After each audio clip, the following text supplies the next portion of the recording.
Bendiciones, hermanos, le damos gracias al Señor y aquí nuevamente en uno de nuestros estudios en verdades bíblicas y vamos a estar tocando la parábola del siervo malvado, en la cual vamos a estar tocando el Evangelio de Mateo, el capítulo 18, versículos 23 al 35.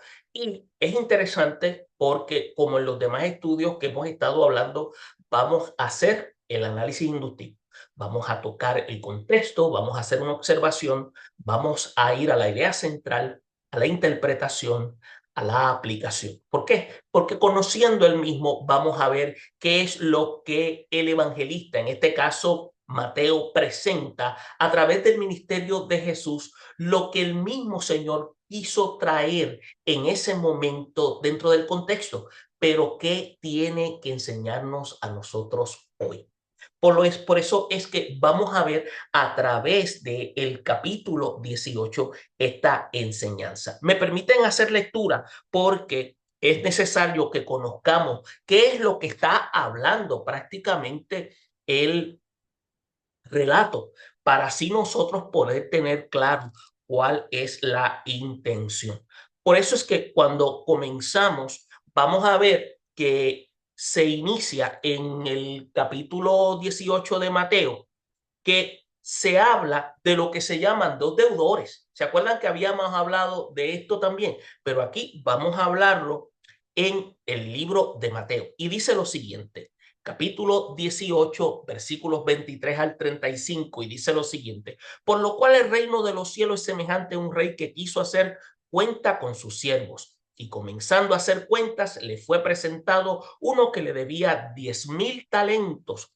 A este, como no pudo pagar, ordenó a su señor venderle y a su mujer e hijos y todo lo que tenía para que se le pagase la deuda. Entonces aquel siervo postrado le suplicaba diciendo, Señor, ten paciencia conmigo y yo te pagaré todo. El señor de aquel siervo, movido a misericordia, le soltó y le perdonó la deuda. Pero saliendo aquel siervo, halló a uno de sus consiervos que le debía 100 denarios y haciendo de él le ahogaba diciendo, págame lo que me debes. Entonces su consiervo, postrándose a sus pies, le rogaba diciendo, ten paciencia conmigo y yo te lo pagaré todo. Mas él no quiso, sino fue y le echó en la cárcel hasta que pagase su deuda. Viendo sus consiervos lo que pasaba, se entristecieron mucho y fueron y refirieron a su señor todo lo que había pasado. Entonces, llamándole su señor, le dijo, siervo malvado, toda aquella deuda te perdoné porque me rogaste.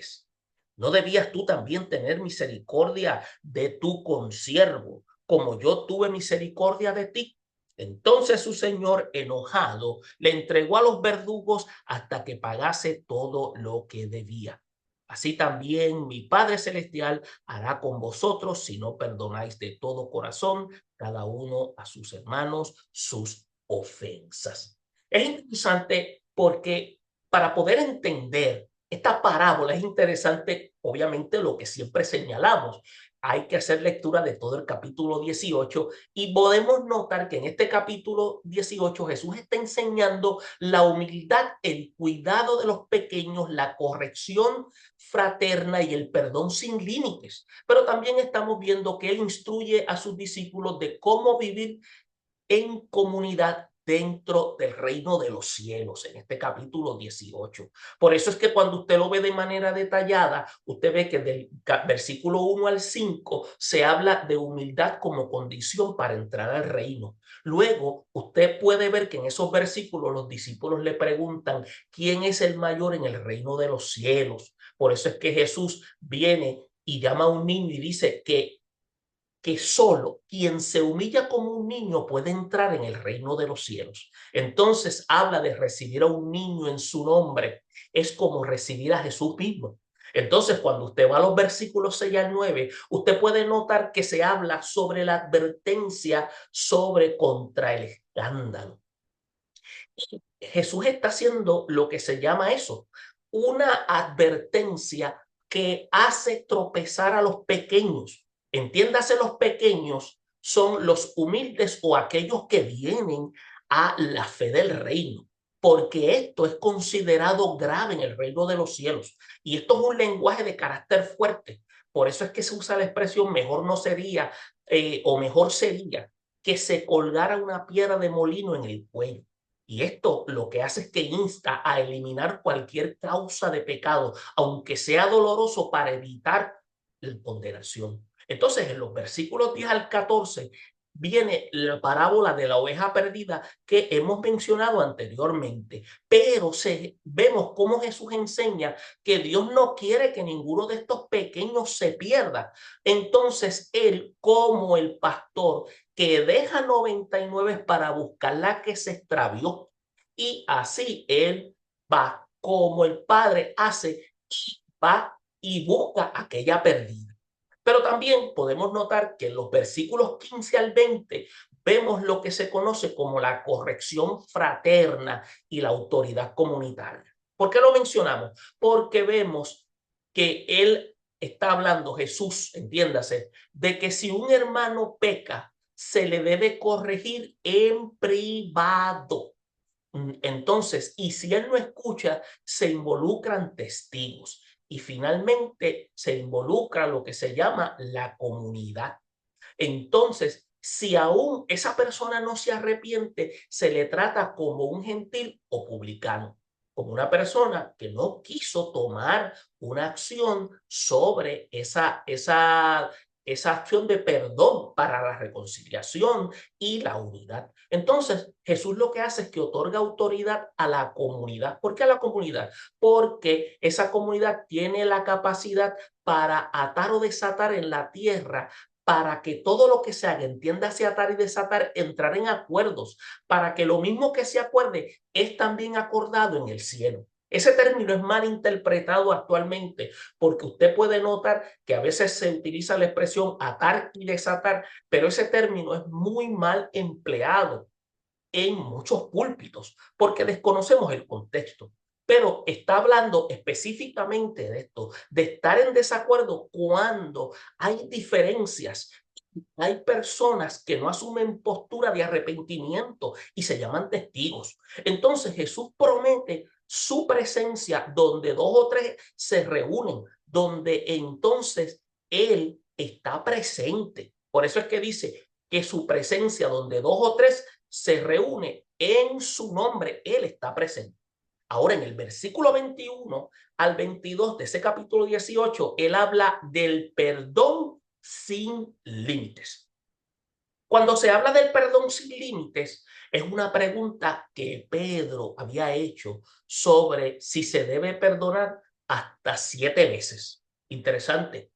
Entonces Jesús le dice, no te digo hasta 7, sino hasta 70 veces 7, indicando con esa declaración que el perdón debe ser ilimitado. Y es ahí donde entramos a este pasaje que acabamos de leer del 23 al 35, donde los dos deudores. Por eso es que esa parábola encaja muy bien con lo que está hablando Jesús y aclarándole a Pedro. Jesús le está respondiendo una pregunta a Pedro sobre cuántas veces debe perdonar a su hermano. En lugar de limitar el perdón, Jesús le propone a través de esta parábola lo que revela la magnitud del perdón y del perdón divino y la incoherencia de recibir gracia sin extenderla a otros. Es interesante esto. ¿Por qué? ¿Qué tenemos que observar? Tenemos que observar lo siguiente. Tenemos que observar que cuando nosotros no nos damos cuenta de este aspecto, vamos a ver una serie de detalles que a veces nosotros no observamos. Si usted se da cuenta, en la lectura que analizamos en el versículo 23 dice, el reino de los cielos es semejante. ¿Qué indica? Indica que Jesús está usando una parábola para revelar verdades del reino de los cielos, donde el perdón es un principio fundamental. En el versículo 24 está utilizando Otra expresión dice, le fue presentado uno que le debía 10,000 talentos. Y esto es una deuda que representa el pecado humano. Es algo impagable por medios propios. Es algo que no se podía pagar. En el versículo 25 viene y hay una declaración donde dice, aquí dice, ordenó venderlo. Cuando dice ordenó venderlo, dice, como no pudo pagar, ordenó su señor venderle y a su mujer e hijos y todo lo que tenía para que se pagase la deuda. ¿Usted sabe por qué lo ordenó? Porque es un acto de justicia sin misericordia que lleva a condena. ¿Por qué? Porque el juicio es justo, pero no definitivo. Cuando usted va al versículo 26, usted está notando algo interesante. Dice que este hombre que tenía la deuda se postró como un acto de ¿qué? De ten paciencia, Señor. Entonces, este acto de súplica muestra reconocimiento de culpa y dependencia de la misericordia. Por eso es que cuando usted va al versículo 27 que acabamos de leer, dice que el que está siendo observado, que viene siendo el acreedor, dice que es movido a misericordia, es el rey. Dice, el perdón divino nació del carácter de este hombre que viene siendo una representación de este soberano, no del mérito de aquel que tenía la deuda. Entonces, estamos viendo aquí que en el versículo 28 dice, halló a uno de sus consiervos. ¿Y por qué digo en el versículo 28? Porque indica que se fue movido a misericordia, indica que lo perdonó. Por lo tanto, vamos a notar que en el 28 dice que cuando salió aquel siervo halló a uno de sus consiervos, quiere decir que él tenía consiervos, que le debían 100 denarios. Y esto es un elemento de contraste porque está revelando algo interesante. Está revelando hipocresía. Y esto está indicando quién ha sido perdonado. Aquí Jesús está indicando que no perdonó. Entonces el consiervo en el 29 le está rogando. El consiervo repite, le suplica a ese hombre que le está mostrando piedad, le está diciendo, dame la oportunidad. Miren, dice, entonces su consiervo postrando a sus pies le rogaba. Dice, ten paciencia conmigo y yo te lo voy a pagar todo. Entonces dice el 30 que él no quiso. Y usted sabe, esa expresión quiere decir, cuando dice que no quiso, indica que el perdón no se niega por falta de recursos, sino por dureza del corazón. Y estamos notando aquí que este hombre que no quiso perdonar, estamos viendo este elemento de contraste y en el 31 se ve una acción interesante porque dice, viendo sus consiervos lo que pasaba, se entristecieron mucho y fueron y refirieron a su señor todo lo que había pasado. O sea, mandaron un reporte al rey. Quiere decir que la comunidad que estaba observando este hombre percibió la injusticia y el rey se dio cuenta e está implicando aquí que el reino que había perdonado a ese hombre es un reino que implica responsabilidad de carácter colectivo. Por lo tanto, al ver que él había sido perdonado y no perdonó, mandó a decir que este hombre no había perdonado a su consciente. Por eso es que en el versículo 32 se utiliza la expresión siervo malvado. Por eso es que el juicio divino incluye lo que se llama evaluación de ética del comportamiento o lo que se llama posperdón. ¿Por qué? Porque el hombre no integró el perdón que se le había dado. Por eso es que en el versículo 34 dice que le entregó a los verdugos. Y le entregó a los verdugos porque es lo que él había recibido como respuesta a ese perdón no integrado. El juicio es restaurativo y justo, pero tenemos que ver por qué es consecuencia de ese perdón que él no aplicó. Por eso es que la misericordia rechazada se convierte en juicio. Y estamos viendo que el versículo 35, cuando dice la expresión, así también mi Padre, dice Jesús, mi Padre Celestial. Esta declaración es una declaración en la cual habla que el perdón humano es evidencia del perdón divino que se recibe. Y la falta de perdón revela incredulidad. Si usted se da cuenta, esta parábola tiene un contenido rico que nos lleva a nosotros a evaluarnos, y estas observaciones nos permiten a nosotros a visualizar que estos aspectos como los 1,000 talentos, por ejemplo, inicialmente, cuando habla de talentos, está hablando de una cifra hiperbólica, exagerada, que muestra magnitud del pecado. La familia del siervo que está sufriendo está implicando consecuencias comunitarias, tanto directas como indirectas. Cuando habla de un rey que no exige pago inmediato, sino justicia, está haciendo lo que es correcto. Está hablando de una misericordia del rey que es espontánea, algo que no se negocia. Está hablando de un siervo perdonado que no fue transformado por la gracia a través de la parábola. Estamos viendo que el consiervo debía solo 100 denarios, que es una deuda que es real y una deuda pequeña. ¿Se acuerda una vez del que debía 500 y el que debía 50? Lo que se estaba hablando era condición de pecado. Y aquí son prácticamente, en cierta medida, condiciones de pecados. Y aunque unas eran de diferentes magnitudes, seguían siendo pecados. Entonces, estamos viendo la violencia del siervo es una demostración de dureza del corazón. Y estamos viendo que la comunidad que vio esa dureza del corazón actuó como un testigo moral, porque ese siervo no aplicó el perdón que se le había dado a su consiervo.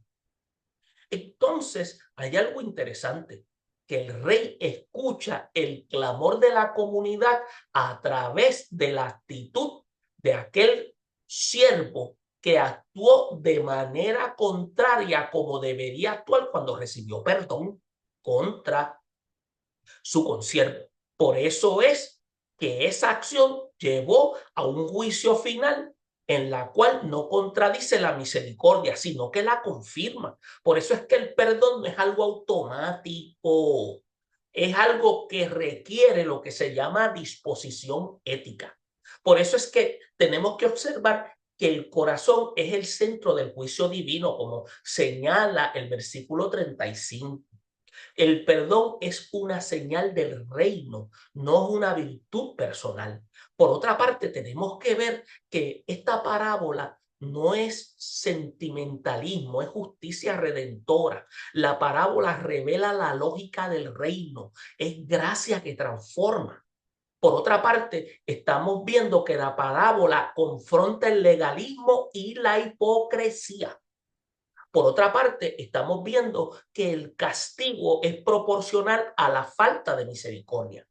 Por otra parte, estamos viendo que la misericordia es una exigencia del discipulado. El perdón es una práctica continua y es algo que no es ocasional en el reino. En el reino de Dios se redefine la relación humana. Por otra parte, esta parábola está invitando a una reflexión ética y comunitaria. Por eso es que la parábola de este capítulo 18, versículos 23 al 35, enseña sobre el perdón, pero no solamente eso, sino que está confrontando nuestra ética relacional y espiritual. Ahora, mi pregunta es, ¿cuál es la idea central? Pues mire, la idea central que podemos ver aquí es que el perdón recibido de Dios debe transformarse en perdón ofrecido a los demás. Y negarse a perdonar revela una falta de comprensión y apropiación del perdón divino.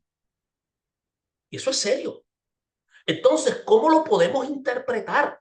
Bueno, podríamos interpretarlo que el rey representa a Dios, quien perdona una deuda impagable, y podemos ver aquí que el siervo perdonado representa al creyente que ha recibido gracia. También el consiervo es el que representa al prójimo que nos ofende. La falta de misericordia del siervo perdonado revela lo que se llama desconexión entre recibir perdón y vivirlo. Por otra parte, podemos ver que el castigo final es una muestra que el perdón divino no es una licencia para la injusticia, no es un permiso, es una llamada a la transformación ética. Entonces, ¿cómo lo podemos aplicar a nuestra vida? Mire, esta parábola, tenemos que hacernos preguntas a nuestro ser, que nosotros le definimos como nuestro corazón, y no al músculo cardíaco, sino a nuestra mente. ¿He recibido el perdón de Dios sin permitir que transforme mi carácter? Una pregunta. Porque la parábola me está llamando a revisar mi vida si refleja la gracia que he recibido de parte de Dios. El perdón no es solo un regalo, es una responsabilidad. Por otra parte, el perdón no es una opción en el reino de Dios. Son relaciones humanas en la cual tiene que ser compartido.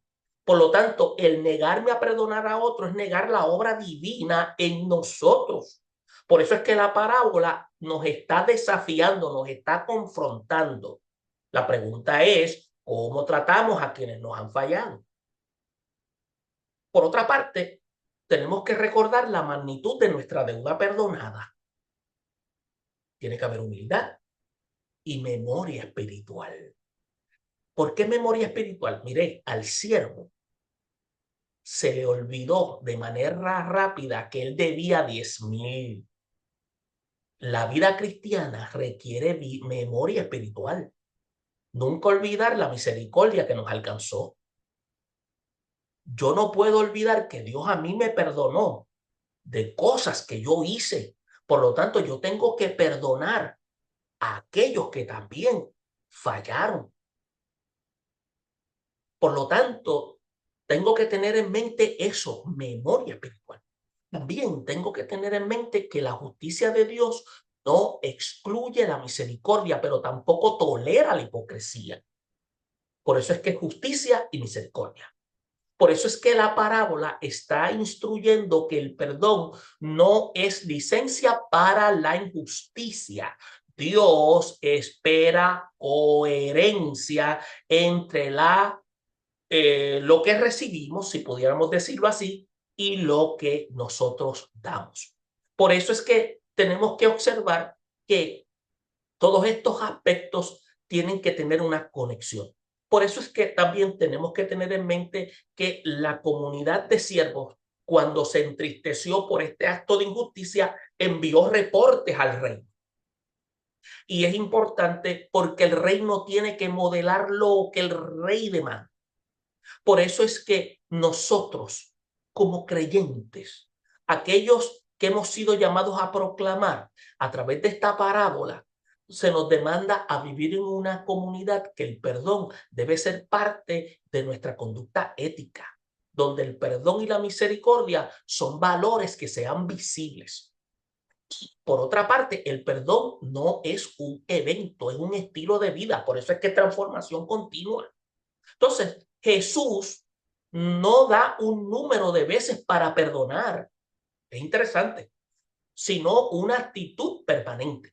Por eso es que esto implica madurez espiritual y dependencia del Espíritu Santo. Por eso es que cuando usted lo aplica en términos de la vida, porque esta interpretación que hemos dado nos tiene que llevar a la aplicación. ¿Y por qué? Porque tenemos que observar lo siguiente. Cuando nosotros que vivimos en un contexto donde hay divisiones sociales, heridas, donde hay desafíos, la parábola puede ser una herramienta para fomentar reconciliación, unidad y sanidad. Y para eso estamos nosotros como iglesia. Esto lo podemos utilizar para atraer a la gente a que venga a Cristo. Y tenemos que darnos cuenta del mismo, porque ese es el perdón de Dios, un perdón que transforma, un perdón que cambia, un perdón que restaura, un perdón que toma al caído y lo trae ¿a qué? A la unión y a la comunión con Dios. Por eso es que la parábola lo que hace es que revela la naturaleza radical del perdón del reino de Dios y su implicación directa en las relaciones humanas. Por eso es que Jesús está presentando un contraste entre la misericordia del rey, que figura a Dios, y la dureza del siervo perdonado, quien es incapaz de extender la misma gracia que recibió y se convierte en un objeto de juicio. Por eso, a través de esta narrativa se está ilustrando que la magnitud del perdón divino, una deuda que es impagable, 10.000 talentos, sino que denuncia la incoherencia ética de recibir gracias sin practicarla. Por eso es que el perdón en esta parábola no es una emoción ni una opción moral, es una exigencia del discipulado porque es parte de lo que el reino demanda. Por eso es que la misericordia divina transforma al creyente, lo capacita para vivir conforme a los valores del reino. Y cuando nos negamos a perdonar al prójimo, representado por el consiervo, es rechazar la esencia misma del evangelio. Por eso es que Jesús está concluyendo con una advertencia. Así también mi Padre hará con vosotros si no perdonamos de corazón. Y está subrayando que el perdón debe ser genuino, profundo y continuo. Por eso es que en el contexto cultural de donde estamos, la parábola está ofreciendo herramientas y herramientas poderosas para sanar divisiones, fomentar la reconciliación, modelar una espiritualidad coherente. El perdón no es debilidad, es una fuerza redentora que rompe ciclos de resentimiento y violencia. Por eso es que nosotros somos responsables y estamos llamados a fomentar el perdón que hemos recibido y debe convertirse en un perdón ofrecido y que la ética del reino lo demanda con coherencia entre la gracia que proclamamos y la misericordia que practicamos. Entonces, usted va a notar que todos estos aspectos juegan un papel fundamental. Recordemos lo siguiente: ese rey es Dios, que es justo y misericordioso. Ese siervo deudor es un creyente que ha recibido el perdón divino. La deuda impagable de 10.000 talentos es el pecado humano ante Dios. El consiervo representa el prójimo que nos ofende. El castigo final es el juicio divino por la falta de misericordia. La pregunta es cuáles eran las expectativas de aquellos oyentes. Ellos estaban esperando. Escuche bien. Ellos estaban esperando. En otras palabras, una enseñanza sobre los límites del perdón. Por eso es que Jesús le dijo, Pedro dijo, hasta 7 veces. Miren, esperaban lo que se llama justicia retributiva, no gracia escandalosa. Entonces, tenemos que recordar lo siguiente. Cuando Jesús dijo 70 veces 7, el perdón no es una doctrina, es un deber. 7 es la excelencia del perdón. 70 veces 7 es el énfasis de un perdón sincero, de calidad que no tiene definición numérica. ¿Usted sabe qué es mayor que el perdón? ¿Usted sabe qué es lo que es mayor que el perdón? La justificación. La justificación es mayor que el perdón porque lleva la ofensa a la no existencia. Y el único que puede hacer eso es Dios en la persona de Cristo. Por eso es que cuando Dios nos justificó, Él no se acuerda de nuestros pecados. Por eso es que podemos notar que el punto de la parábola es que el perdón recibido de Dios debe reflejarse en el perdón ofrecido a otros. La falta de misericordia revela una desconexión con la gracia divina. Por eso es que algunos preguntan, bueno, ¿cuál habría sido la reacción Bueno, sorpresa ante la magnitud de la deuda perdonada, escándalo por la dureza del siervo perdonado, conmoción por la advertencia final. Sí será mi Padre Celestial. Entonces, ¿cuál es el significado de esta parábola en el Evangelio? Esto está reforzando el tema del reino como un espacio de gracia que transforma. Y esto conecta con el Sermón del Monte. ¿Por qué conecta? Bienaventurados los misericordiosos. Y esto muestra que el perdón no es solo vertical. Vertical entiendas entre Dios y el hombre, sino también horizontal entre los hombres que se perdonan unos a otros.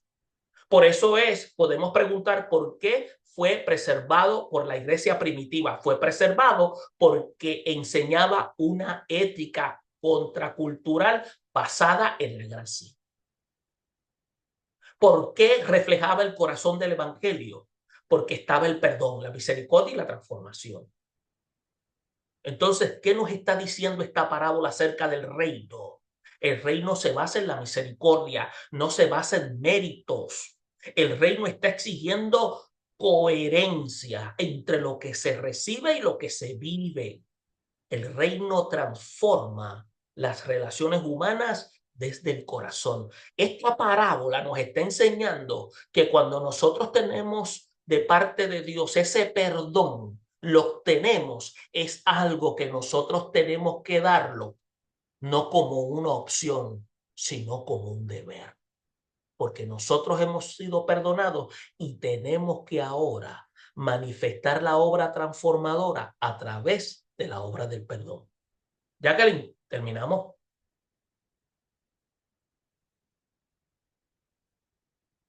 Y esta es la enseñanza de esta parábola donde se ha podido cubrir el contexto, la observación y la idea central en la cual se muestra esta interpretación y la aplicación de la enseñanza sobre el siervo malvado que habla Mateo 18, 23 al 35, en la cual nos enseña a nosotros cómo debemos vivir y aplicar la importancia del perdón en la vida de cada uno de nosotros en un ejercicio continuo, reconociendo lo siguiente, que 7 es la excelencia del perdón, 70 veces 7 es el énfasis de un perdón sincero y de calidad que no tiene definición numérica.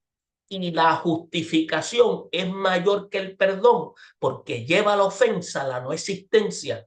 Y el único que puede hacer eso es Dios en la persona de Cristo.